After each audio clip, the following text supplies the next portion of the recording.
کی حدیث ہے اور بخاری کی صحیح روایت ہے. آپ فرماتے ہیں ایک مقام ایسا آیا تھا کہ سارے صحابہ پریشان ہو گئے اور سب کے ذہنوں میں سوال تھے, سب کے سب پریشان تھے. 1500 صحابی ہیں, نبی پاک نے خود احرام بندھوائے ہیں, فرمایا احرام باندھو عمرہ کرنا ہے. میقات مدینہ سے احرام بندھ گئے, صحابہ نے تیاری کر لی, لبیک پڑھتے ہوئے حدیبیہ کے مقام پہ پہنچ گئے. قریش مکہ نے روک لیا, 1 2 4 بندے نہیں 1500. احرام کس نے بندھوایا, کس لیے باندھا ہے, بولے نا عمرہ کرنے کے لیے. حدیبیہ کے مقام پہ جب پہنچے تو نبی پاک صلی اللہ تعالی علیہ وسلم کے پاس عروہ بن مسعود ثقفی قریش مکہ کا سفیر آ گیا. اس نے کہا جی اس سال آپ عمرہ نہیں کر سکتے, آپ تو لڑائی کرنے آئے ہیں. حضور نے فرمایا نہیں عمرہ کرنے ہیں, دیکھا نہیں احرام باندھے ہوئے. اس نے کہا 1500 بندہ ہے اور ہیں بھی سارے دلیر اور ہیں بھی کٹ مرنے کو تیار. اگر کسی ایک نے بھی نعرہ لگا دیا تو ہمیں تو بھگا دو گے تم سارے, ہم نہیں عمرہ کرنے دیتے. باتیں بڑھ گئیں, اختلاف ہوا, ادھر ادھر سے معاملات طے ہوئے, صلح شرطوں پر صلح ہونے لگی. اور شرطیں بھی ظاہراً ایسی تھیں کہ جو لگ رہا تھا کہ مسلمان دب کے صلح کر رہے ہیں, لگ رہا تھا. شرطیں لکھی گئیں, طے ہو گئیں. انہوں نے کہا جی ٹھیک ہے اس سال آپ واپس چلے جائیں, اگلے سال عمرہ کرنے آئیں. حضور نے فرمایا, توجہ ہے میری بات پر, یہاں کوئی بندہ کہہ دینا, ابا جی کہہ دینا بیٹے خیر ہو جائے گی فلانا کام کر لے, تے بچے بعد گل پہننے نے کہتے تسا مینوں آکھیا جی کر لے. پیر صاحب تو خیر ویسے ہی گئے نا کام سے سرے سے, کہتے نے کہا پیر ہے, یہ کرامت ہی کوئی نہیں. وہ فیصل آباد کے پاس ایک بابا جی کی حکایت میں نے سنی. بابا جی کی ماننے والی زیادہ بیبیاں تھیں. بابا جی منگل والے دن فوت ہو گئے. انہوں نے کہا کدو کامل سی, کامل ہوندا تے جمعے نوں مردا, تے دین ہی نہیں چنگا لیا آپ پیر نے, اسی نہیں مرنا کو. تو اللہ والوں کی بات بڑی نرالی ہوتی ہے. بابا جی اٹھ کے بیٹھ گئے, کہنے لگے چلو یہ کیڑی گل ہے, جمعے نوں مر جا گیا. تو یہاں تو لوگ منٹ منٹ پہ ناراض ہو جاتے ہیں نا, منٹ منٹ پہ لوگ ناراض ہو جاتے ہیں. ایک تو فوری طور پہ اب دیکھیں نا, حضور نے احرام بندھوائے, عمرہ کرنے کو کہا.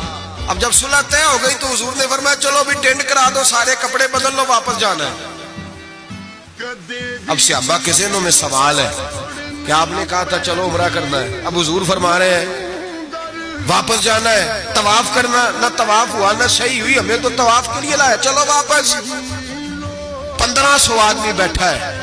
جناب عمر کہتے ہیں جو سب سے پہلے اٹھے وہ ابو بکر صدیق تھے, جو سب سے پہلے اٹھے وہ ابو بکر. کوئی شک نہیں ذہن میں, کوئی بات نہیں, ٹینٹ کرائی, کپڑے بدلے. فرماتے ہیں پھر دھیرے دھیرے لوگ نہ بوجھل قدموں سے اٹھے. کہتے ہیں باقی تو ذرا ٹھنڈے تھے, بول نہ سکے, میں ذرا تیز مزاج تھا, مجھ سے غصہ سنبھالا نہ گیا. میں حضور کے خیمے میں, ترکی کپڑے کا خیمہ نبی پاک نے لگایا ہوا تھا. جاگ رہے ہیں آپ لوگ, بڑی خاص بات ہے, خاص توجہ سے سننا. ایمان اس طرح مضبوط رہتا ہے, عقیدہ یوں بچتا ہے, ذرا ذرا سی بات پہ ذرا ذرا اس کا. آج میں نے فلانے اسکالر کو سن لیا ہے تو سود کے بارے میں بتاؤ, آج فلاں جناب میں نے بندہ سن لیا ہے, نہ آگے کا پتہ نہ پیچھے کا پتہ. جس آدمی کو لفظ سیدھے نہیں پڑھنے آتے وہ حدیثیں بیان کر رہا ہے ٹی وی پہ بیٹھ کے. آج میں فلانے دی گل سن لئیے, ہن انشورنس دی گل دل چھڑو, ایسے ہی 1 منٹ لگاتے ہو بگڑنے کے لیے. ہم سے پوچھو, آندھی بھی آ جائے تو اللہ ایمان کی مضبوطی عطا کرتا ہے. یہ کیسے ہو سکتا ہے؟ کبھی حاشیہ خیال میں ہی بات نہیں گزری. یہ بزرگوں کی نسبت کی برکت حاصل ہوتی ہے, یہ بزرگوں کی نسبت کی برکت. اور دعا فرمائے اللہ استقامت ہی عطا فرمائے, اللہ فتنوں سے محفوظ. سارے آمین بولے, اللہ بچائے ان فتنوں سے. حضرت ابو بکر, کتنا کڑا وقت ہے. فرماتے ابو بکر صدیق اٹھے, ٹینٹ کرائی, آ گئے. آہستہ آہستہ سب اٹھے. عمر کہتا ہے مجھے بڑا جلال تھا, میں سیدھا حضور کے حجرے میں, اور جاتے ہی سلام لی تو سخت جملے. اور جناب عمر ساری زندگی رویا کرتے تھے کہ مجھے پچھتاوا نہیں جاتا. سیدھا گیا اور جا کے کہا حضور آپ اللہ کے سچے رسول نہیں؟ سچا رسول ہوں. کا قرآن سچا نہیں, سچا ہے. اسلام سچا نہیں, حضور نے فرمایا سچا ہے. تو کہا حضور پھر ہم دب کے صلح کیوں کریں؟ جناب عمر فرماتے ہیں نبی پاک نے کہا عمر میں اللہ کا رسول ہوں, وہی کہتا ہوں جس کا میرا رب مجھے حکم دیتا ہے. جناب عمر کہتا ہے میں نے فوراً حضور کی بات دہرائی. میں نے کہا یا رسول اللہ آپ نے کہا نہیں تھا طواف کریں گے, احرام باندھ لو. تو حضور نے فرمایا میں نے کہا تھا طواف کریں گے, یہ تو نہیں کہا تھا اسی سال ہی کریں گے. یہ تو نہیں نہ کہا تھا اسی سال ہی کریں گے. حضرت عمر کہتے مجھے تسلی نہ ہوئی, میرے اوپر غصے کا غلبہ تھا, میں باہر نکلا سیدھا ابو بکر کے خیمے میں, سیدھا حضور کی اور جناب صدیق اکبر کی ملاقات نہیں ہوئی درمیان میں گھس گیا جناب صدیق اکبر کے خیمے میں, اور جاتے ہی سلام کے بعد وہی سخت جملے. کہتے ہیں جب میں داخل ہوا تو سارے پریشان ہیں, ابو بکر تسلی کے ساتھ کھجورے کھا رہا ہے, پرواہ ہی کوئی نہیں, کھجورے کھا رہے ہیں. میں گیا, میں نے کہا السلام علیکم. وعلیکم السلام. میں نے کہا تو موج میں ہے, ہماری ٹینشن نہیں جا رہی. کہنے لگے کیا ہو گیا؟ میں نے کہا یہ سچے رسول نہیں. کہنے لگے سچے, قرآن سچا نہیں, سچا ہے, اسلام سچا نہیں. ابو بکر کہنے لگے سچے. کہنے لگے پھر ہم دب کے صلح کیوں کریں؟